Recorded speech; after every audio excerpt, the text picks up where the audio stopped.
जय हिंद दोस्तों। स्वागत है आपका हमारे चैनल समाधान क्वेश्चन पे, जिसमें मिलता है आपको समाधान बहुत ही आसान और सरल शब्दों में। आज हम सॉल्व करेंगे बहुत ही मज़ेदार सवाल। हमारे पिछले वीडियो में सवाल जो है सवाल नंबर 5 तक कंप्लीट हो चुके थे। और आप जानते हैं इस वक्त हमारी सीरीज चल रही है क्लास 10 की मैथ की फर्स्ट चैप्टर की प्रश्नावली 1.1 की, जिसमें हमने करीब इतने सवाल कर लिए थे। सवाल नंबर 5 तक हो गए थे हमारे। आज हम इस तरह का चर्चा करने वाले हैं। सवाल नंबर 6, सवाल नंबर 7, सवाल नंबर 8 पर चर्चा करेंगे। तो क्या है हमारा पहला सवाल? सवाल नंबर 6 कह रहा है, यदि एचसीएफ जो है 120 225 का 15 है, तो इस दोनों का एलसीएम निकालिए क्या है। इसका सवाल अगला सवाल है, व्याख्या कीजिए कि 3 इंटू 12 इंटू 101 प्लस 4 एक अभाज्य संख्या है या भाज्य संख्या है, ये हमें देखना है। और सवाल नंबर 8 कह रहा है, 18 117 का एचसीएफ जो है 18 माइनस 117 के रूप में दर्शाया गया है। एम का मान ज्ञात कीजिए, साथ ही 18 और 117 का एलसीएम भी निकालिए। ठीक, चलिए सॉल्व करते हैं सवाल पहला।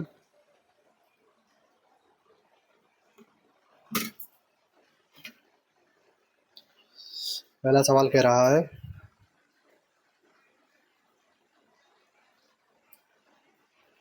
एचसीएफ जो है 120 और 225 का 15 है, तो एलसीएम बताओ। तो हम जानते हैं, फार्मूला हमने पढ़ा था, A into B square to L C M into H C F. ये हमने पढ़ा था। ए का मान मुझे पहली संख्या है, ये क्या हमारी पहली संख्या है, क्या है 120 इंटू 225 बराबर में एलसीएम तो हमें निकालना ही है मेरा भाई। और एचसीएफ क्या है दे रखा हमें 15। 15 ये गुणा में इधर भेज देंगे, बटे में आएगा 120 इंटू 225 बटा में आया है 15, बराबर में क्या चल रहा है एलसीएम, क्योंकि एलसीएम हमें चाहिए।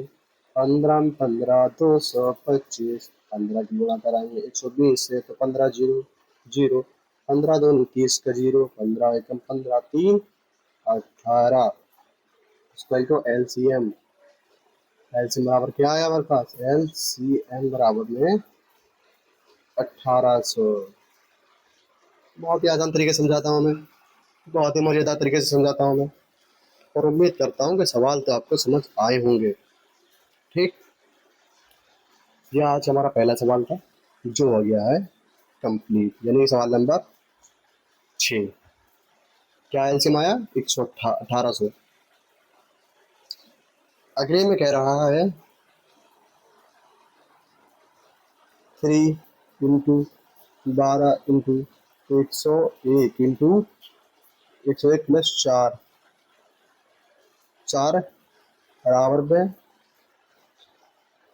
जो भाज्य संख्या है या अभाज्य संख्या है, ये पूछ रहा है। तो बताओ कि भाज्य कि अभाज्य। तो भाज्य अभाज्य में हमने आपको बताया था, कोई भी भाज्य संख्या वो तभी होगी जब वो गुणनखंड अभाज्य संख्या होगी। पहले इसको हम सॉल्व कर लेंगे, इसी सबकी गुणा भाग जो भी है इसमें करना है, वो सब करके हम इसको सॉल्व करेंगे, देखते हैं संख्या हमारी क्या आ रही है। तो 12 तिया 36 इंटू 101 प्लस 4 बराबर हमें निकालना क्या है। तो 36 एकम 36, क्योंकि जीरो का जीरो है तो 36 36, 36 एकम 36 plus 4 equal to dot dot हमें निकालना है ये सब। तो 6 4 10, ऐसा लगा 1 4, हमारे पास 36 से 40 संख्या आई। अब ये क्या है, भाज्य है या अभाज्य? अगर अभाज्य होगी तो ये किसी से नहीं कटेगी है, और भाज्य अगर भाज्य संख्या है तो किसी न किसी से कट जाएगी, यानी कि पहले हम इसका गुणनखंड निकालेंगे, फिर एक तरफ के लिए क्या निकालेंगे, गुणनखंड। 3640 भाग देंगे हम 2 से, 2 एकम 2, 2 अट्ठे 16, 2 दूनी 4, 0 0, 2 नीम 18, 2 एकम 2, 0 का 0, 2 चौक 8, 2 पंजे 10, 2 पंजे 10। ये 3 से कटेगा नहीं, कटेगा 5 से, 5 नीम 45, 5 एकम 5, एक इससे कटेगा 7 से कट जाएगा, 7 एकम 7, 7 तीन 21, ये कट से कटेगा, ये 13 से ही कटेगा क्योंकि अभाज्य संख्या है। तो हम उसको गुणनखंड के फॉर्म में लिख लेते हैं। 3640 बराबर में 2 into 2 into 2 into 5 into 7 into 13, यानी कि 2 की पावर 3 इंटू 5 इंटू 7 इंटू 13। ये इसके अभाज्य गुणनखंडों में ये कट की संख्या, मतलब ये क्या है, ये संख्या अभाज्य है। सिंपल सा करने के लिए, कोई भी संख्या भाज्य तभी कहलाती है जब उसके एक और खुद से भी ज्यादा कई गुणा कई संख्याओं से संख्या कट जाती है, तब वो संख्या भाज्य कहलाती है। मैंने आपको पहली वीडियो में बताया था ये सब चीजें। ठीक, हमारा अगले सवाल की ओर बढ़ते हैं। क्या है हमारा अगला सवाल? अगला सवाल है हमारे पास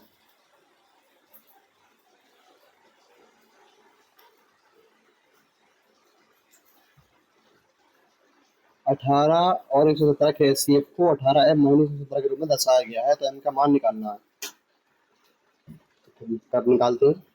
क्या है? 18 और 117, 117 ठीक, बराबर में 18m माइनस 117। तो इसका हमें क्या निकालना है?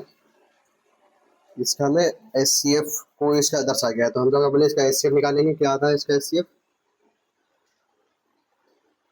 बड़े गुणनखंड करने हुए इसके 18, 2 नीम 18, 3 3 9, 3 एकम 3, इसे गुणनखंड आए 18 के 117 के, यानी कि 3 3 9 जगह 1 17, 3 से बनी करेगी 117, कैसे कटेगी?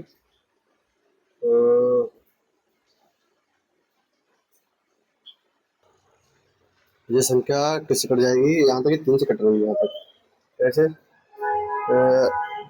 3 3 या 9, ठीक, बचा यहाँ पे 2, 9 तो 11 होते हैं ना, 2 3 27, 3 नीम 27, ठीक, 3 एकम 3, 3 3 या 9, क्या है 13 एकम 13। तो 18 117 बराबर इसका क्या है? 2 इंटू 3 इंटू 3, ठीक, इसका क्या है? 3 इंटू 3 इंटू 13। ऐसे लेने के लिए हम जोड़े रहते हैं, ये जोड़े, तो 3 इंटू 3 बराबर में क्या है? इसका एलसीएम 9 आ गया। इससे क्या है? इसका 9 आ गया, 9 आ गया। तो हम इसके बराबर में ये 9 रख देंगे। क्या? 18m माइनस 117 इक्वल टू 9, 117 को उधर भेज देंगे, हो जाएगा माइनस का है प्लस का हो जाएगा। तो 18m इक्वल टू 9 प्लस 117, यदि हो जाएगा 9 7 16 के 6, हाथ लगा 1 2 126, 18m को 18 को उधर भेज देंगे, m जो है बटे में बराबर में आ जाएगा, m बराबर में 126 भागा कितना 18, 2 नीम 18, 2 छंग 12, 2 3 6, 9 7 63, यानी कि m बराबर जो आया, m का मान आया। बड़ा ही आसान मैंने शब्दों में समझाया आपको। कहीं भी आपको कोई भी स्टेप अगर आपको समझ में नहीं आता है तो आप बेझिझक होकर कमेंट कर सकते हैं, उसके ऊपर एक शॉर्ट वीडियो बना दूंगा। तब तक के लिए मिलते हैं अगले वीडियो में।